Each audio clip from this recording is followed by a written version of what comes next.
Hello, আমি Disha. Welcome to my another mini blog. ঠাকুরের জন্য একটা মালা কিনে নিয়েছিলাম বাজারে গিয়ে। তারপর আমরা মলে চলে গেছিলাম পুচকির জন্য জামা পছন্দ করতে। অনেকক্ষণ দেখার পর এদের জামা পছন্দ হয়নি, তাই আমি এদেরকে ঘাড় ধাক্কা দিয়ে মল থেকে পার করে দিয়েছিলাম। তারপর চলে গেছিলাম একটু ঘড়ি সারাতে।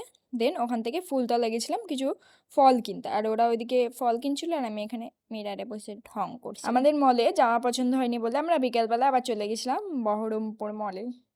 আর সবথেকে পছন্দের জিনিস হচ্ছে এটা যে মিরারে দাঁড়িয়ে আমি ভিডিও করব বা পিকচার তুলবো। আর মলে গিয়ে আমি যেটা সবথেকে বেশি ভালো লাগে সেটা হচ্ছে এগুলো বাচ্চাদের যে জিনিসটা খেলা করা। তারপর কিছু জামা দেখছিলাম আর কোন জামাটা গেস করে নিয়েছি। তারপর ফুড পার্কে কিছু খেয়ে আমরা চলে এসেছিলাম বাড়ি। বাড়ি এসে দেখি এখানে আমাদের পাড়াতে পুজো শুরু হয়ে গেছিলো, দিয়ে সেখানে একটু পুজো দেখছিলাম।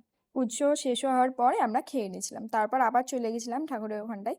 এখানে সবাই মিলে বরণ করছিল। তাহলে আজকের মতো এতটাই। লাইক সাবস্ক্রাইব করতে ভুলবে না। দেখা হচ্ছে পরের মেয়ে ব্লগে। বাই।